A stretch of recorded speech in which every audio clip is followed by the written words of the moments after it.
Hi, welcome to the Miller Life Kitchen. Today I'm doing some salsa. I am all out of salsa and I am needing some for some picnics coming up.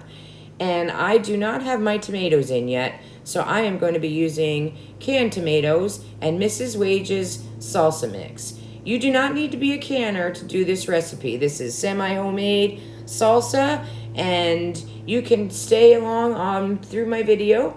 If you just want to see how you would water bath can it, it's actually easy. You can use a pot if you want. You don't have to have any special equipment. So you might want to give it a try, but if not, just freeze it. This is my canning pot, and I have my jars in here with water, and I am warming them up because we're going to be mixing everything together, but it is going to be doing a 10-minute simmer, so it will be warm. You want your jars to be warm also when you use them. So the recipe calls for 6 cans of petite diced regular or low sodium tomatoes undrained. I did 3 large cans, which were the 28 ounces. The recipe calls for the 6, which are 14 ounces.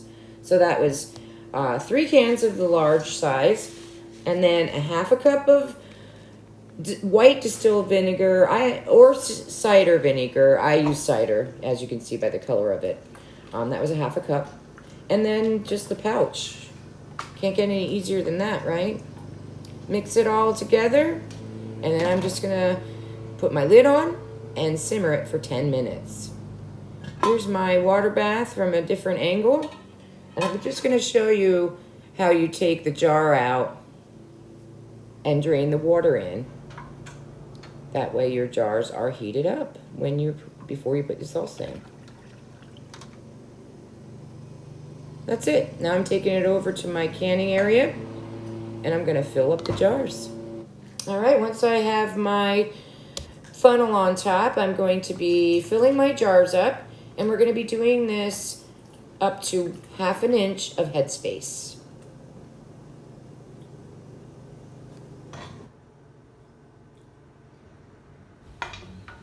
Once I'm up to that 1/2 inch headspace, now I'm going to be debubbling. This is just to make sure there are no air pockets and that you don't have siphoning. Once I'm done with that, I'm going to put some vinegar on a towel, paper towel or cloth, and wipe my rim real well. And then place my lid on. Once you do that, you're going to tighten down your band. Not too tight, just fingertip tight. Now we're going into my water bath. Here we are. I have 4 wide mouth and 1 regular mouth. They were all pints, and you will see later I did not water bath one of them because we wanted to eat it. It's a Saturday, so I wanted to get that going. Here is the rolling boil. You want the water covering your jars 1 to 2 inches, and you're going to put the lid on. Process 40 minutes. Once that's done, you're going to let everything cool down, and then I take my lid off and I let it cool down some more, and then I just pull the whole rack out with my jars. I don't know if any of you have tried the Mrs. Wage's mixes, but this one is really good. It's a really good salsa, really good easy salsa.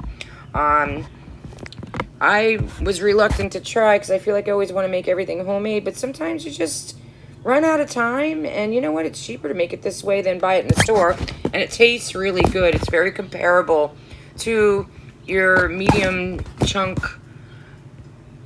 I like the chunk that's in it. So anyway, give it a try. It's good. Sometimes semi-homemade isn't, a bad thing. Just do it. Give it a try. Here's my 1 jar with just a regular temporary lid that's going in the fridge for nachos tonight. Thank you for coming along today. If you liked what you saw here today, please think about subscribing, and please hit the thumbs up. And I will see you next time at the Miller Life Kitchen. Bye.